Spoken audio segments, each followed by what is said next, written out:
Presented by Calvo's Insurance, serving Guam for 80 years. Matson, gold sponsor of the 2018 Micro Games in Yap. The all-new 2018 Kona by Hyundai, available at Cars Plus. IP&E, fueling excellence. McDonald's of Guam, I'm loving it. And King's Restaurant, located in Tamuning and Dedido. Always open, always local.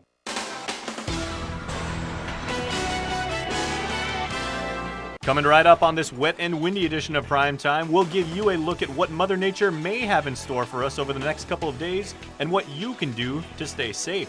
Also, a familiar face with a strong track record in the public sector has now been detailed to keep an eye on the troubled Guam Memorial Hospital. And also, is it fair that only certain government staffers have to quit their jobs when running for public office? We've got answers to the questions everyone's been asking. Hafide and good evening to everybody watching us and streaming us worldwide. For many of you, the big question of the day on Guam has been, what's up with the weather? Well, as of late this afternoon, Guam was placed under a tropical storm warning, and that means you might want to pull out your rain gear because it looks like it may be a soggy 4th of July. Sabrina Salas-Matanani reports. No fireworks, but Mother Nature is turning up the waterworks over the next couple of days. A tropical storm warning means we could see damaging winds of 39 miles per hour within the next 24 hours. Chip Guard led a heavy weather briefing at the Office of Civil Defense. The close point of approach of the storm will be right now at 8 o'clock tomorrow night, but that could change. Right now the predictions are for it to slowly move toward the northwest. And sometime tomorrow produce damaging winds over the area. Guard says island residents can expect lots of rain that could bring on the potential of flash flooding. Winds could top off at around 40 miles per hour with gusts up to 50. The current projections show damaging winds not destructive to start rolling through Wednesday afternoon. Maybe into Friday morning. But if it starts to accelerate, move faster out of the area, then it'll get away faster. But as it moves to the northwest, it's going to drag this monsoon tail over the top of us. And that's going to give us more wind and rain. Island residents are encouraged to take necessary safety precautions. As far as what people should do, you know, for damaging winds, minimal damaging winds, people should pick up loose items outside their house. And they also should batten down canopies or take canopies down. These winds will destroy canopies that aren't well attached or removed. Additionally, it's a good idea not to go hiking during this time. Get your emergency preparedness kits ready, gas your vehicles, and of course, stay tuned to KUAM. Reporting for Guam's News Network, I'm Sabrina Salas-Matanani. Now, in case you're wondering, Guam remains in condition of readiness for at this time. Well, in other news now, hospital officials are pleading for an alternate revenue source now that senators have repealed the general sales tax. Administrators did hold a news conference Tuesday, airing concerns over the loss of critically needed funding. Our next report is with Nestor Lecanto. The hospital was counting on the sales tax proceeds to make up for a chronic budget shortfall currently pegged at $30 million a year. Administrator and CEO Peter John Camacho is challenging lawmakers then to find another way. If there's an alternative that you folks can come up with, because you folks are the policymakers, we elected you to be our leaders to make those policy decisions for us. And so it's in their court to come up with something. Armed with press clippings and copies of audit and inspection reports from years past detailing the hospital's financial woes, CFO Benita Mangloña says there's no real solution without a dedicated permanent subsidy. When you are being reimbursed on average about 50 cents on the dollar in what you bill and what you receive, I don't see how even a genius can make a business work with that kind of model. And that's how GMH has been. Mangloña says the hospital has proposed changing its business model to a more typical 50-50 ratio of higher-paying outpatient services, but that's not currently in the works. Meantime, several vendors who are owed hundreds of thousands of dollars were also on hand, if only to confirm the hospital's history of slow pay. One of the governor's most recent moves to address the crisis was to appoint Port General Manager Joanne Brown to review operations. Mangloña says maybe the former lawmaker can help smooth over the often contentious meetings at the Congress building. A fresh set of eyes? Yeah, sure. She can articulate our needs better than, maybe me and Peter John can. She's been at the legislature and they don't move her around. I mean, they don't shut her up. I mean, they have stopped me from speaking, clarifying points, but they don't do that to her because she was one of them before. The hospital is also facing an October 3 deadline to respond to deficiencies identified by a Center for Medicare and Medicaid inspection. Management is confident GMH will be allowed to stay in the critical programs. They point to past inspections such as 2011 with more than 100 deficiencies compared to this year's less than 50. For Guam's News Network, I'm Nestor Lecanto. Well, defendants charged in connection to last year's murder in the prison are handing over DNA samples, all but one. In court Tuesday, prosecution reported A. Last Cimarron refused to have his cheek swabbed. The samples will be sent to the FBI for analysis along with the victim's clothing and bed linens. Judge Anita Sokola stated, quote, should he not cooperate, there's another way of doing it, noting that cheek swabs are the least invasive means of obtaining DNA. Now, also in court today, parties were able to view the judiciary of Guam's holding cells as this walkthrough was limited to the defendant as well as their attorneys. DOC detainee Edright Manson Isar was beaten and stomped to death, as we've reported. Charged in connection to his death were Cimarron, along with Marvin Rekim, Isler Miller, Benster Benjamin, Jeremiah Isizaki, Vimson Messinio, and Andrew Rios Jr. Each of the parties will return to court on Thursday. Elsewhere, she could take a deferred plea and have her case wiped clean or take her chances and go to trial for possessing child pornography. Yvonne Asuncion appeared in court Tuesday as late last year she was charged with Paro Wimenson and another man for a 36-second video depicting two toddlers engaged in sexual acts. Both of those men entered deferred pleas with the government and will ultimately have their cases dismissed as well as expunged.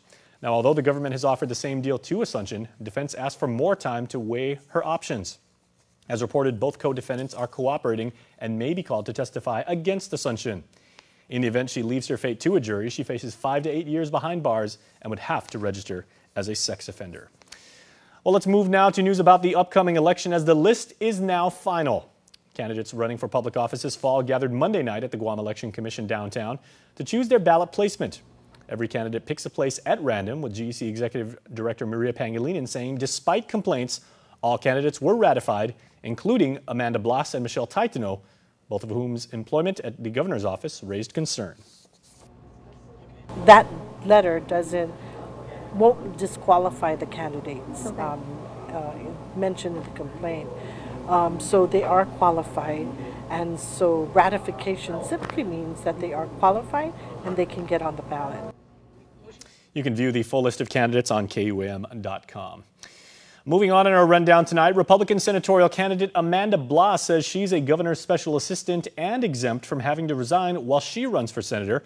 But the governor's staffing pattern tells a different story. Questions are being raised and complaints being made about the fairness of the law that favors candidates who are Adelup staffers and legislative employees. Our Chris Barnett takes a deeper look into this story. Should she stay or should she go? A complaint filed with the Civil Service Commission challenging Republican senatorial candidate Amanda Blas's ability to run without resigning from her job. Elected officials, special or staff assistants to the governor, and legislative employees exempt from having to quit their jobs when they run for political office. But the question is, what exactly is Amanda Blas? Executive director or special assistant? She's listed on the governor's staffing pattern as an executive director of the Commission on Decolonization. She would have to be a special assistant in order to run. Calvo telling KUAM News this would ultimately be decided on by the CSC if they think the written complaint is worth investigating. Administration candidate Jose A. San Augustine was detailed to head Veterans Affairs, but unlike Blas, he's still listed as a special assistant on GovGuam staffing patterns. Blas, who cost the people of Guam $104,000 in salary and benefits a year, says it doesn't matter what the governor's staffing pattern says. She ain't going anywhere. I am a special assistant. Special assistants get assigned various tasks. One of my tasks would be to serve as the executive director for Commission on Decolonization. So how do you respond to people who are saying that you're listed on staffing patterns as an executive director and you've signed off on financial disclosures as an executive director and not a special or a staff assistant? That's my title, yes. But like I said, I am a staff assistant. I do other functions as needed for the governor. So that's what it is. That's how it is. Indeed, it is what it is. While Blah's Special Assistant Alfredo Antolin and 2 new staff assistants transferred from GITA so they wouldn't have to quit their day jobs to run for senator, Julius Cesar Santos and Tello Taidagui, they all get to run for senator with a taxpayer-funded safety net. But others have to make big sacrifices if they want a seat in the Guam legislature. Meet Sabina Perez, a Democrat senatorial candidate and public school teacher for 9 years. Perez had to resign from her job because of GovGuam rules that say classified employees have to quit if they want to run for political office. I basically gave up, pay, regular pay. I gave up my health care insurance. Losing health care is a big issue for me. If you lose your job, it's something that to think about because health care is very expensive. Legislative employees Harold Cruz and Jermaine Alerta also running for senator. As legislative employees, they're exempt from having to resign. Cruz, a Republican candidate, is Senator Will Castro's chief of staff, and he makes $45,000 a year. Alerta, meanwhile, hired by Senator Talina Nelson in June. He tells KUAM News he's a part-time employee making $13 an hour. I was asked by Senator Nelson's office. I was sought out. I was working in the private sector, and I was asked to come in and help with some public safety issues. Alerta says the law should be revised to allow more freedom for GovGuam employees to run, and both Blas and Perez agree. Whatever they do, that's their prerogative, but I feel that, again, the playing field should be leveled.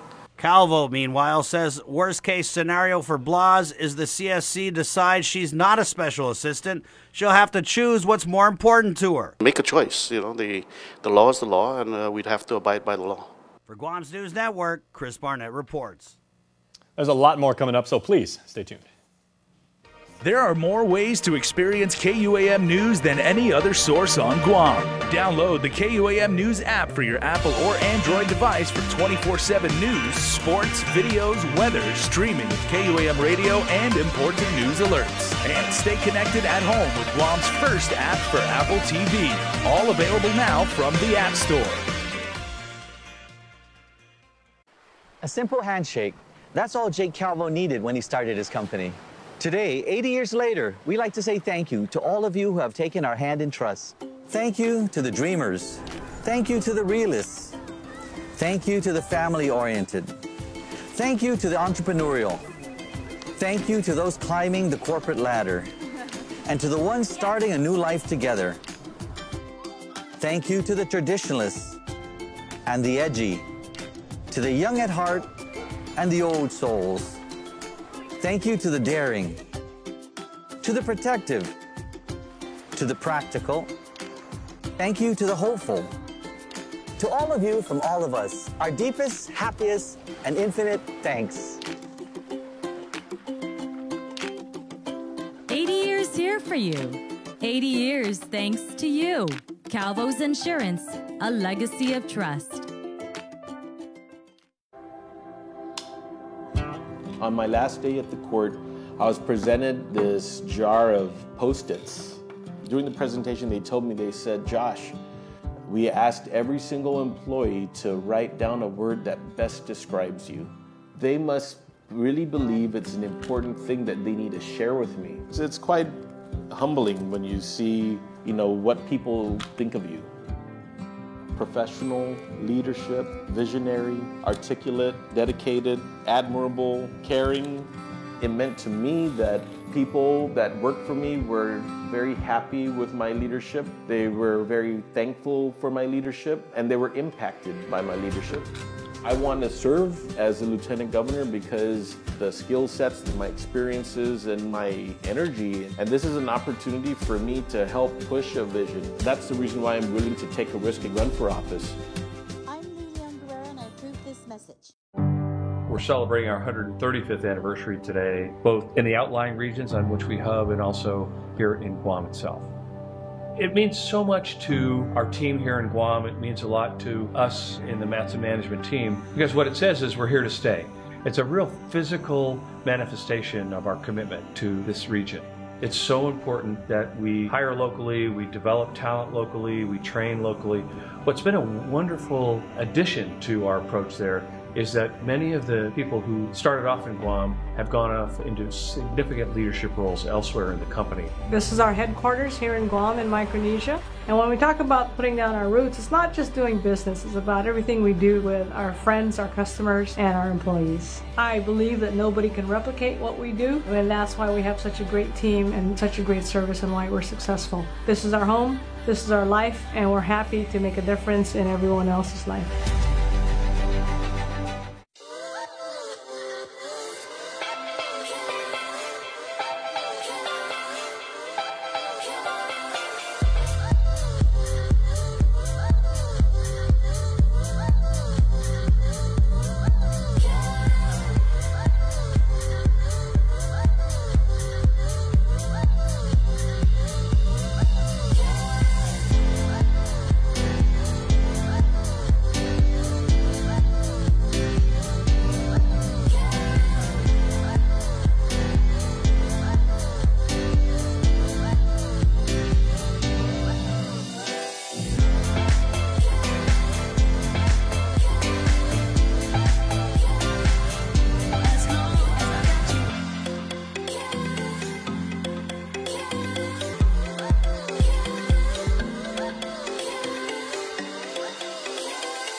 There are more ways to experience Guam via KUAM News, giving you what you want, when you want, and how you want it. From smart devices, Alexa, what's in the news? Here's your flash briefing. Over the web, on mobile, on streaming platforms, with immersive, interactive formats, and via social media where it's more than just content, it's conversation. More ways to keep you informed and entertained whenever you want it, wherever you are, on whatever device you're using.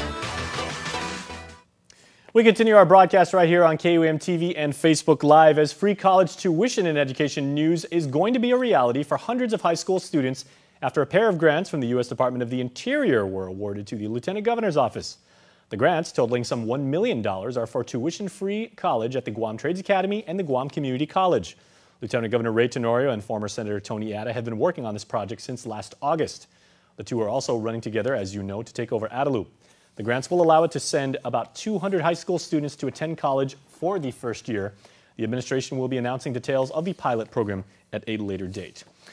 Well, speaking of GCC, that institution of higher learning is being commended by its oversight chair for receiving a full 7-year accreditation.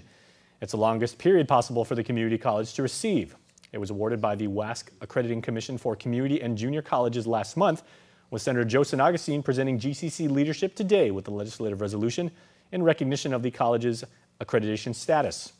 Now, during their visit, the peer review gave GCC 4 commendations, signifying that the institution has indeed exceeded standards. Well done. Well, senators were back in session today, and they went over a number of bills, including one that would authorize delegation of student health services to school staffers under specific circumstances. That measure is being called the Evie Young Student Health Services Act, named after the little girl who has a chronic, incurable, life-threatening disease. This particular measure has been championed by a family, the Young family, who've talked about their very extraordinary circumstances with type 1 childhood diabetes and the trials and tribulations that this young family has had to deal with, not only in coping with an illness and having a child deal with the illness, but in also allowing her to be a student that thrives in our public school system. That was, of course, Senator Mary Torres, who did note that the school employees would be providing additional care, not replacing the school's nurses. The measure was moved to the voting file. Well, another measure establishing the rules and regulations for the Guam Solid Waste Authority also went up for discussion during session today. Senator Talina Nelson is the author of Bill 273. Sure that there's a seamless operation and movement forward to prove to the courts that the government is ready to accept its own responsibility of maintaining this agency and responsibly picking up trash and disposing of waste. In similar fashion, that measure was moved to the voting file. GSWA was supposed to take control of the island's solid waste on June the 30th, but the district court last month ordered a half-year extension to the federal receivers to maintain the control. Well, Irene Scambalori will be the guest of honor at the 2018 Guam wreath-laying ceremony at Arlington National Cemetery at the Tomb of the Unknown Soldier. The event is on July 16th in Washington, D.C. and commemorates the 74th anniversary of Liberation Day. Scambalori will be the first Guam War survivor to be the honored guest, with her father, a U.S. Navy pharmacist captured during the Japanese invasion in December 1941. I said, you have to surrender or they're all going to get killed. So what he did, he took off his shirt and he tied it to a talantalan branch. And we went out and he was holding my hand. I will never forget that day, never. When we went out, the Japanese soldiers took him, stripped him naked and dragged him and took him to the prison in Aganya. Then a few days later, we looked for my dad to give him some food. The place was empty. We asked the interpreter, where are the prisoners? He said they were all shipped out to Japan. She didn't see her father again for 3.5 years until he finally returned to Guam after the war. Scambalori says she's honored to be the one to lay the wreath in memory of the brave men and women of the United States military who paid the ultimate price. Well, moving on in our show tonight, rain or shine, it is barbecue time as the Guam Visitors Bureau will be hosting their 6th annual Guam Barbecue Block Party. It's fun the whole family will not want to miss this weekend, as Carmen Chalahi explains in our next report. Barbecuing up a storm, Joe Okada is with the Guam Barbecue Company, and he learned to fire up a grill over 40 years ago, now participating in GVB's Guam Barbecue Block Party for the 6th year in a row. We got into barbecuing just because that's what you did back in the day. I mean, you hang out with some friends, you barbecued, family functions, there's a barbecue. It's just part of our culture, it's part of life here in Guam, and that's what we do. That's all we do is barbecue. Showcasing Guam's finest barbecue, local competitors are vying for a spot as the barbecue champions. Not to mention Hot Diggity Dog's hot dog competition that can be done in pairs. The record to beat, scarf down at least 5 10-inch hot dogs. Joe says there'll be food for the whole family, including a fan favorite. It's a great event. We do the barbecue contest and we also vend. We started to sell our big turkey legs, so that's what we'll have this weekend. It's all going down on Saturday at 5:30 p.m. The road in Tumon will be closed from T Galleria to Sandcastle starting at 9 a.m., but barbecue enthusiasts are encouraged to park at Ipao Beach, where a shuttle can take you to the party. Rain or shine, it's a great event. A lot of food, a lot of smoke. I mean, how many times out of the year do we come down to Tumon, close the road off, and barbecue in the middle of the street? Straight off the grill, you don't want to miss it at the 6th annual Guam Barbecue Block Party happening in Tumon this Saturday. Reporting for Guam News Network, I'm Carmen Victoria Chilaki. All right, at the top of the show, we talked about weather, so here is what you can expect for tomorrow.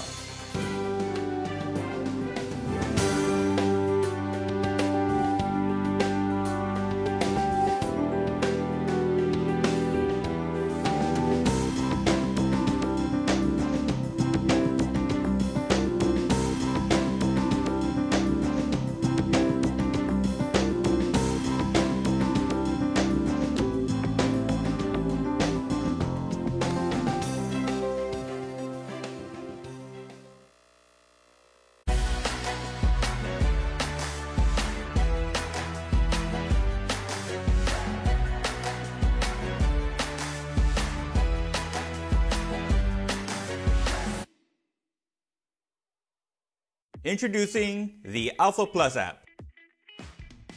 With the rewards feature, you can earn points and get free rewards. Filing insurance claims gets no easier, as you can receive feedback within 24 hours. Easily check your insurance balance and insurance policy with the My Policy feature. So download the all-new Alpha Plus app on Google Play or the App Store. Alpha Plus, make every day a plus. At Island Cancer Center, we treat our patients and their families like our family. We have all been touched by cancer, and it is important to feel comfortable and secure under the care of our health professionals. You can count on us for skilled cancer specialists, the most advanced cancer-fighting technology on the island, and a commitment to caring for you or your loved one with compassion, respect, and empathy. Our family, treating your family. Island Cancer Center, located on Guam Medical Plaza. Visit us at islandcancercenter.com or call 646-3363.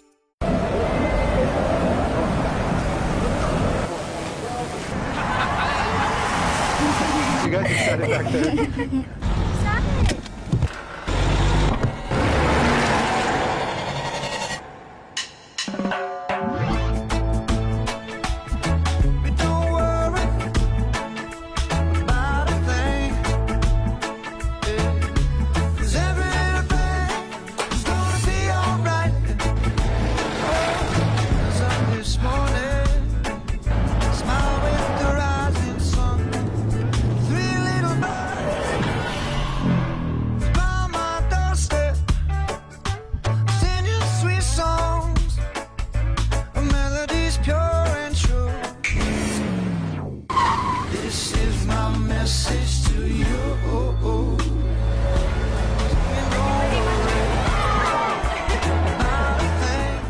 KUAM Sports is presented by Triple J.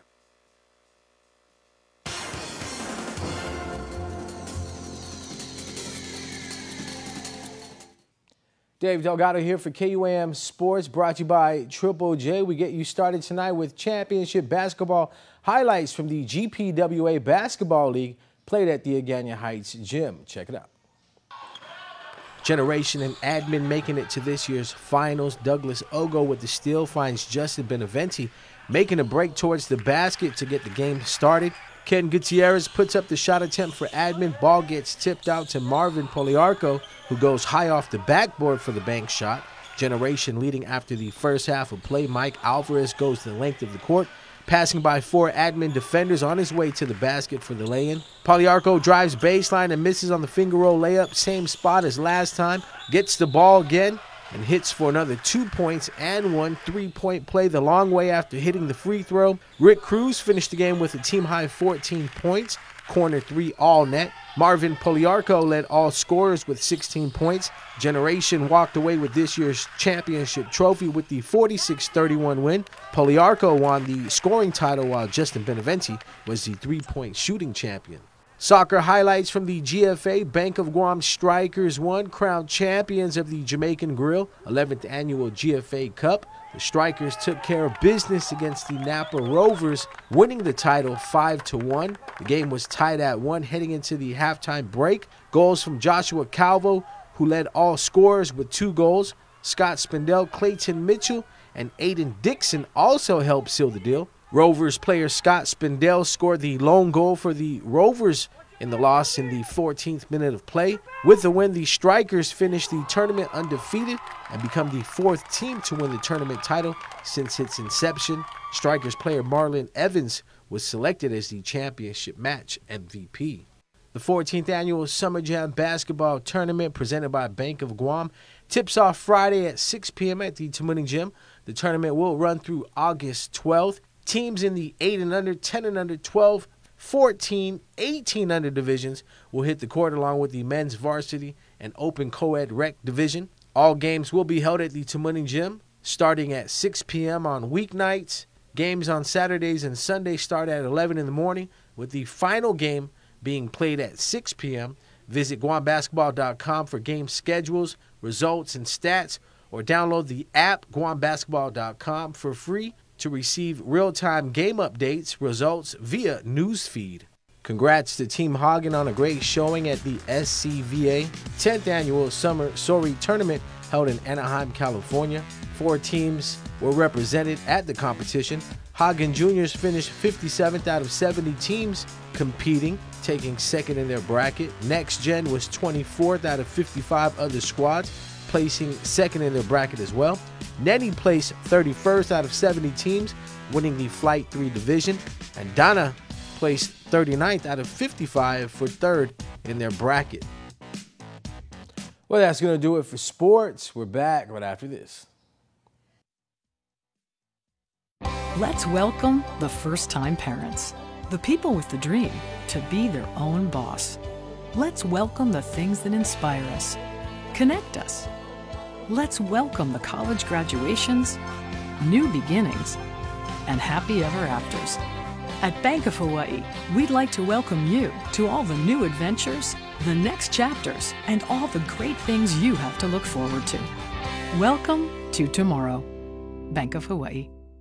In this divided world, there are still things that unite us. Great music, thrilling games, and the love for that perfect burger. Ruby Tuesday Guam, for the love of burgers menu. For a limited time, get an amazing burger for just $11.99. Lunchtime at Ruby Tuesday Guam. A strong economy depends on a strong middle class. Businesses need help to survive in these tough times, and new industries are needed.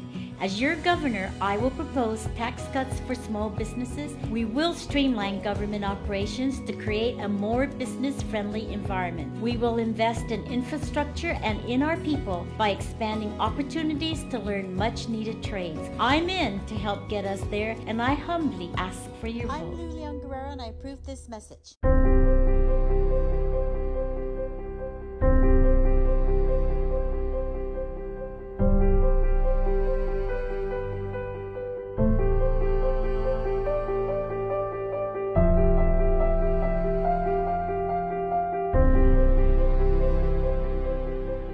When you purchase a vehicle from our dealerships, we give back to the American Cancer Society and Guam Cancer Care. With your help, together, we've raised over $400,000, giving local cancer patients a gift of more anniversaries, more birthdays, more years, more days.